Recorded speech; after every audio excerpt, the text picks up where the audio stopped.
Balag'ich tumani navbatchilik qismi mayroni solib ishlaydi. 27 yoshli fuqaro 2021-yil 4-aprel kuni tongi soat 6lar chamasida Andijon viloyati Balag'ich tumani ichki ishlar bo'limiga murojaat qilgan. O'ziga tegishli Spark rusumli avtomashinasini 3-aprel kuni soat 22:30larda yashash uyi oldiga eshiklari qulflangan holda qarovsiz qoldirib, uyiga kirib ketganligini, 4-aprel kuni soat 5:50lar chamasida avtomashinasidan xabar olish uchun qaragan vaqtida kaliti ichida qolganida, to'g'risi bundan avvallari ham qolar edi. Men bunchalik e'tibor bermas edim.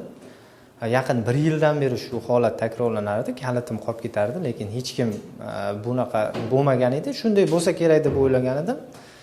Bugunga kelib shunaqa bo'lib turibdi. Viloyat Ichki ishlar boshqarmasi, Jinoyat qidiruv boshqarmasi, Yo'l harakati xavfsizligi boshqarmasi va tuman ichki ishlar bo'limi xodimlari tomonidan hamkorlikda tezkor qidiruv tadbirlari olib borildi.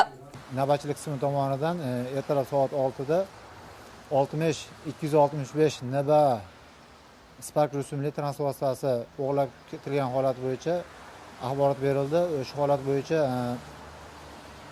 Mogoland firmasiga tegishli bo'lgan transport vositaligi aniqlandi. Mogoland transport firmasi xodimlari bilan bog'langan holatda GPS o'rnatilgan ekan, u transport vositasiga GPS orqali u transport vositasi Namangan viloyatida turganligi aniqlandi.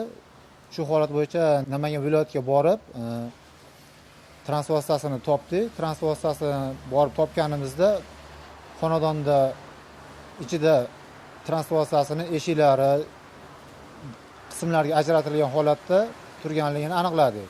Olib borilgan tezkor tadbirlar davomida shunisi ma'lum bo'ldiki, Namangan viloyati Davlatobod tumanida yashovchi 29 yoshli fuqaroning yashash xonadonida murojaatchi Sarvarga tegishli bo'lgan avtomashinaning davlat raqam belgisi yechilib, ehtiyot qismlarga ajratilgan holda topilgan. Bundan tashqari, avtomashinani olib qochgan fuqaroning yashash xonadoni ko'zdan kechirilganda, qog'oz salafanlarga o'ralgan bir qancha avtomobil ehtiyot qismlari va 2 juft Spark avtomashinasiga tegishli orqa chiroqlar borligi ma'lum bo'ldi.